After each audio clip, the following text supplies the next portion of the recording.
We have 33 confirmed positive tests. We have 33 Pennsylvanians who have tested positive for COVID-19. Today we have 33 cases. There were 33 new cases. The state of Minnesota today reported 33 new COVID-19 related deaths. There are 33 confirmed cases in Arkansas. That's the largest single-day increase so far, raising the total to 33. 33. There were 33 cases in North Carolina. 33. Satu angka yang sebenarnya biasa aja. Tapi kalau misalnya lo perhatiin, angka 33 ini spesial. Pernah ada sebuah konspirasi yang kalau setiap gue bahas itu gak pernah ada yang nonton. View-nya tiba-tiba sedikit lah, kena shadow ban lah, copyright. Intinya kalau konten soal ini tuh lumayan sepi lah yang nonton. Gue gak ngerti apa mungkin ini tuh topik yang gak menarik atau ada sesuatu yang lebih dalam di belakangnya. Kalau misalnya kita ngomongin soal cara kerja dunia, mau di Amerika, di Indonesia, ataupun negara-negara lainnya, kalau dikorek, di belakangnya tuh pasti ada kaum-kaum yang elit, dimana mereka ini mengatur semuanya dari belakang. Entah dari sisi ekonomi, entah dari sisi kekuasaan, pemerintahan, media, dan mungkin masih banyak lagi yang kita nggak tahu. Kalau misalnya ngomongin soal kaum-kaum elit ini, banyak tuh nama yang muncul kayak Illuminati, Bohemian Grove, Vanguard, keluarga Rothschild, dan ada juga yang namanya Freemason. Jejak dari Freemason ini kalau diteliti ada banyak. Bahkan di Indonesia pun ada jejak-jejak dari Freemason. Nah, kembali lagi ke video yang tadi di awal. Kalau misalnya lo perhatiin, ada banyak banget berita. Yang berita-berita ini tuh isinya tuh merujuk pada angka 33. Beritanya banyak banget yang ada kaitannya sama angka 33. Dan anehnya, di dalam Freemason yang tadi gue sebut ini, angka 33 itu identik sama Freemason. Di dalam Freemason, angka 33 itu kayak kasta tertinggi yang bisa member dari Freemason ini dapetin. Slogan dari Freemason 33 ini adalah Ordo Abchau, sebuah kata Latin yang berarti Order Out of Chaos. Atau kalau misalnya lo lihat di Google, Ordo Abchau itu artinya Organized Chaos. Atau dengan kata lain, kekacauan-kekacauan yang terjadi itu sebenarnya direncanain sesuai dengan moto dari Freemason ini. Mungkin bagi orang-orang tuh konyol, kayak nggak mungkin lah ada hal-hal yang kayak gini. Tapi kalau lo perhatiin, ada banyak banget tanda-tandanya. Tanda-tanda yang merujuk pada kaum-kaum elit ini. Tapi kayak biasa, orang-orang bakal bilang ini konyol dan berpikir bahwa semua ini cuma kebetulan, cuma konspirasi, cuma overthinkingnya orang-orang. Tapi apa mungkin ini semua tuh kebenaran? Mungkin ada yang kontrol media-media yang ada di dunia ini. Kayak gini contohnya. Our greatest responsibility is to serve our Treasure Valley communities, the El Paso, Las Cruces communities, Eastern Iowa communities, Mid-Michigan communities. We are extremely proud of the quality, balanced journalism that CBS 4 News produces. But we are concerned about troubling trend of irresponsible, one-sided news stories plaguing our country. The sharing of biased and false news has become all too common on social media. More alarming, some media outlets publish these same fake stories without checking facts first. The sharing of biased and false news has become all too common on social media. More alarming, some media outlets publish these stories simply aren't true without checking facts first. Unfortunately, some members of the media use their platforms to push their own personal bias and agenda to control exactly what people think, and this is extremely dangerous to our democracy. Kenapa kata-kata mereka sama persis? Apa ada yang ngontrol? Kemarin juga Iran sama Israel katanya mau perang. Tapi setelah 12 hari, udah nggak ada apa-apa kan? Katanya tempat pembuatan nuklir di Iran itu diserang kan sama Israel. Tapi mana? Nggak ada limbah nuklir, nggak ada radiasi yang nyebar, nggak ada berita atau video dari meledaknya sebuah nuklir di Iran. Ya jadinya kayak cuma pertunjukan teater aja buat dunia. Lo tau nggak saat kemarin lagi rame-ramenya perang Orang-orang lagi mempertanyakan apakah ini perang dunia ketiga dan lain-lain. Banyak sistem-sistem baru yang diciptakan, kayak digital dollar infrastructure atau biometric ID integration, dan masih banyak lagi lah dalam 12 hari tuh. Tapi nggak ada yang sadar kan, karena semuanya tuh lagi ke distract sama perang Iran dan Israel.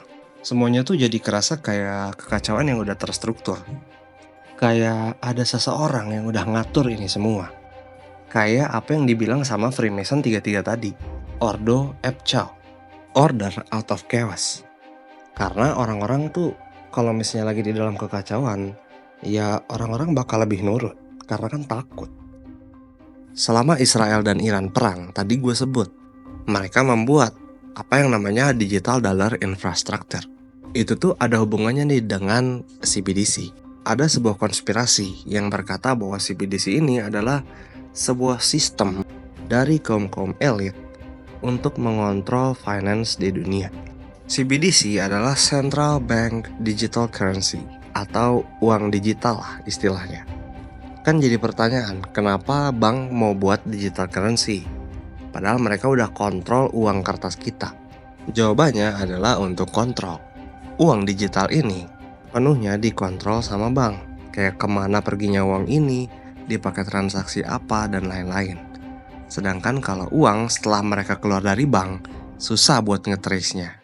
Atau susah untuk nge-track kemana uang kertas ini pergi. Kayak dipakai buat apa, mungkin dikasihin, mungkin dibeliin barang. Intinya sulit di-track-nya. Tapi dengan pakai CBDC, gampang untuk nge-track-nya. Contohnya deh, kalau misalnya lu punya 50.000 uang digital, terus lu beli makan, kan otomatis ada mutasinya. Ada lu tuh beli apa, lu beli makan di mana, dikasih uangnya ke siapa, lalu siapa yang nerima, akhirnya uang itu dipakai apa lagi, pokoknya semuanya jelas deh. Dan itu suatu hal yang hampir mustahil buat dilakuin dengan uang kertas. Itu alasan pertama. Alasan keduanya, lu bayangin lu punya uang 50.000 uang kertas. Terus lu ke warung, lu beli barang yang harganya 50 ribuan. Uang kertas 50 ribuan lo ini, setelah dikasih ke orang lain, dan dikasih lagi ke orang lain, dan seterusnya, nilainya bakal tetap 50 ribu. Sedangkan kalau pakai kartu kredit atau pakai uang digital, misalnya lu ke restoran, terus lu bayar pakai QRIS gitu kan, ada pajak. Lama-kelamaan, uang yang berpindah itu bakal kena pajak sampai akhirnya hilang. Dan alasan itulah kenapa bank tuh pengen membuat digital currency, supaya ya lebih gampang dapetin semua uangnya. Lebih ke kontrol, nggak ada yang namanya uang kertas lagi. Setiap transaksi lu bayar. Nggak cuma itu, ada kemungkinan juga kan kalau misalnya lu punya digital currency di masa depan. Digital currency itu atau uang digitalnya kan ada di HP lu. Berarti lu harus menggunakan satu aplikasi khusus buat uang digital lu. Dan siapa yang tahu di aplikasi itu nanti bakal kayak gimana. Entah mereka bisa kontrol apa yang kita lihat, kita denger, yang kita omongin, entahlah kayak gimana nantinya. Pada 2017, Amerika tuh mengakui bahwa mereka punya 5.000 hak cipta yang mereka sembunyikan atau mereka kunci di bawah National Security System. Apa aja di dalamnya? Ya hal-hal yang bisa membuat perusahaan minyak itu rugi. Kayak misalnya penemuan mobil bertenaga air waktu itu. Beberapa lama kemudian dia ditemukan meninggal. Lalu ide wireless energy dari Nikola Tesla pun dianggap konyol kan. Disebut gila, disebut mustahil lah. Atau mungkin disebut teknologinya kita nggak mumpuni.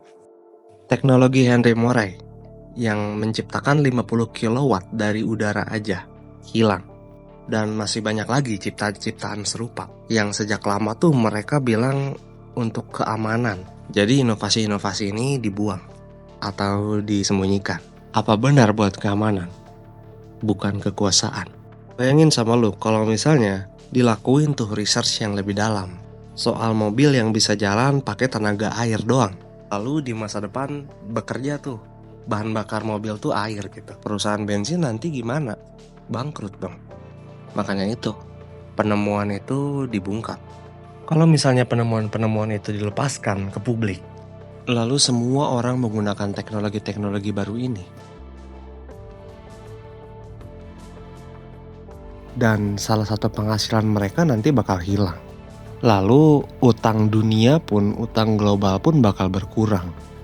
Tapi balik lagi, walaupun kadang buktinya ada di depan mata lo, tapi label aja semuanya jadi sebuah konspirasi. Lu bilang aja apa yang orang bilang itu konspirasi, dan ya udah, orang-orang gak akan mempertanyakan itu lagi, ya kan?